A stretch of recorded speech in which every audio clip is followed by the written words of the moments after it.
Lise Kingo, who is the Executive Vice President and Chief of Staffs at Novo Nordisk, a company which for many years has taken a lead in adopting what could be described as a triple bottom line approach to its business activities, not least, of course, in its contribution to the scourge of diabetes. Lise, the floor is yours.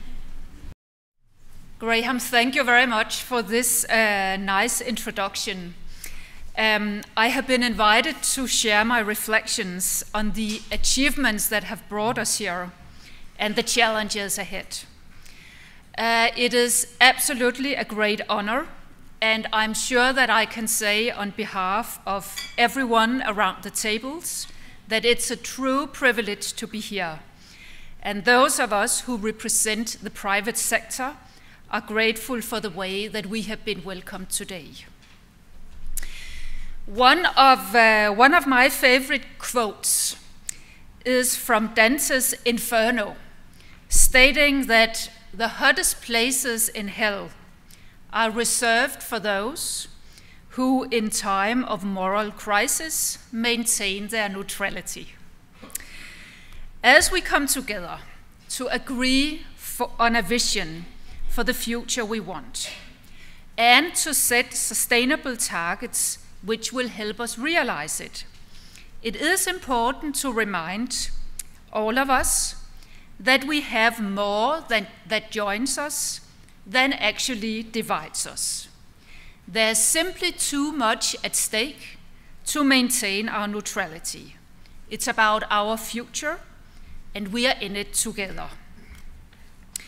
As we just heard, the Millennium Development Goals have been a great inspirational framing for creating a better future and what must be done to ensure a more balanced and fair development. The goals are ambitious, they are simple, they are measurable, and they are focused on partnerships. But it's also fair to say that they did fail to include the intended partners from the outset, and as a result, precious time was lost before everyone clicked to the idea of joining forces around a set of interconnected goals. So it was a great pleasure to hear that the whole process is based on stakeholder engagement for the next generation goals. Well, like many of you, I was in Rio a few months ago, and I was very inspired to see the energy and passion coming from delegates across the sectors and from all over the world. And I was also reminded of the atmosphere from the first Rio summit 20 years ago, and how the role of business has changed dramatically since then. If we made a small contribution 20 years ago, I believe that we have since then demonstrated that we can and will contribute to solving the global challenges ahead of us, not out of philanthropy or acting merely on a moral obligation, but also because we have real, eminent, and legitimate interest to look after the sustainability of our own businesses. As we embark upon the task at hand to define a new set of shared goals that will embrace the need to secure global sustainable development, we should build on what the MDG process has taught us, that we must overcome competition between the individual goals, each in their own right are important, and that in the face of a geopolitical map that has fundamentally changed in less than a decade, we have to take a systems perspective, tackle problems at their roots, understand how they are connected, and more importantly, that as citizens, businesses, governments, and global organizations, we can each make our contributions to a healthier future. Novo Nordisk, the company I represent, is in the business of diabetes, one of the major health challenges of the 21st century. I have seen with my own eyes how health and development are two sides of the same coin. Diabetes is one of the unfortunate and unwanted consequences of social and economic transition. Where it was once seen as a disease of affluence, today it's just the opposite, hitting hardest in low and middle income countries. India, China, Brazil, Mexico, Africa, today not only must deal with diseases such as HIV, AIDS, tuberculosis, and malaria, but also tackle a tsunami of non-communicable diseases such as diabetes due to urbanization and changing habits.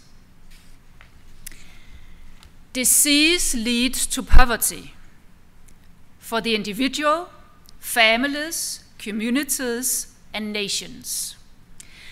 The former UN Secretary General Kofi Annan said it very clearly a few years ago when he said that without tackling the diabetes epidemic, which is now gripping our world, we will, I fear, find many of our ambitions for the future simply impossible to achieve.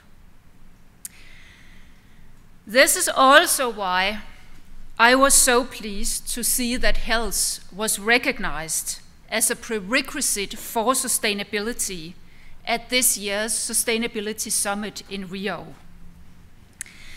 Quoting the report with a very motivating title, "Realizing the Future We Want for All," it says somewhere in the report, sustainability also implies ensuring intergenerational justice and a future fit for children. This entails safeguarding a sustainable future in which children will be able to grow up healthy, well-nourished, resilient, well-educated, culturally sensitive, and protected from violence and neglect. Who would not be able to sign up to this vision? Not least when contemplating that the report not only speaks about their children, it speaks on behalf of our children and their children to come. Well, sometimes people say to me that whatever they can do, it's only going to be a drop in the ocean.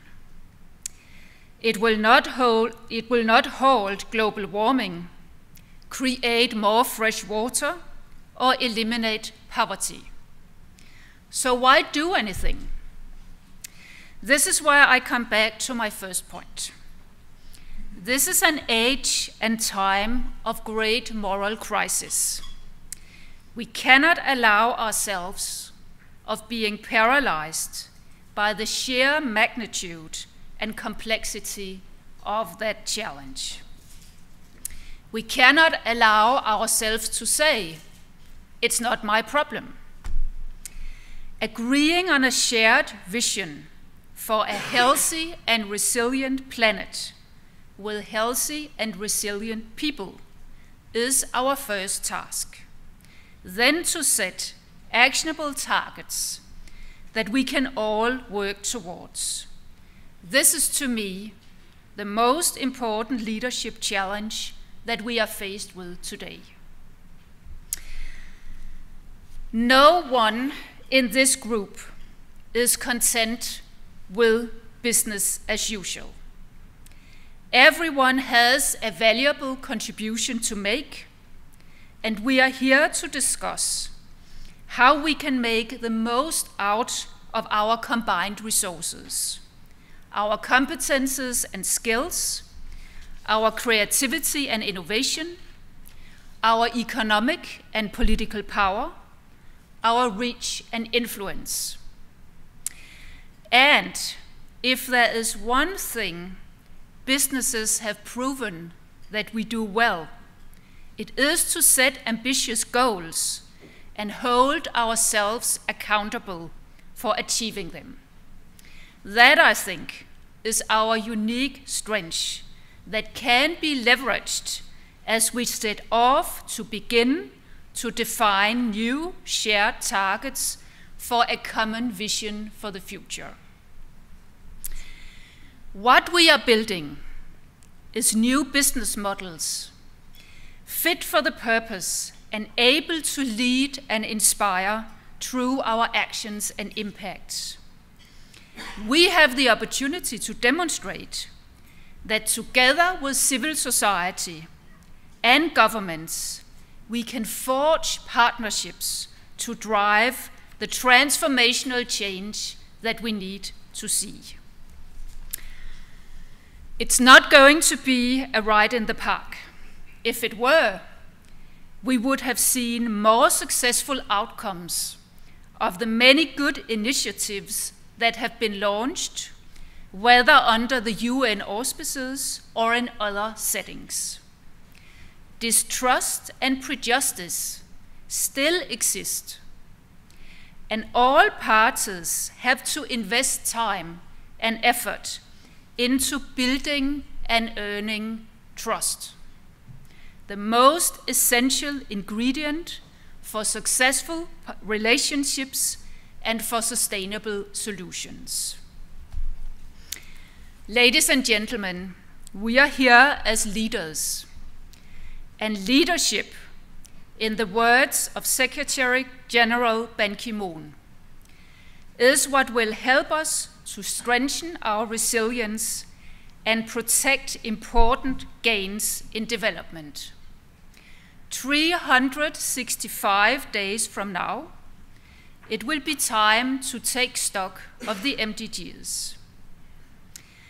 My hope for the next Sustainable Development Goals will be a new and united front where leadership is defined by our actions and where working through partnerships is the preferred approach.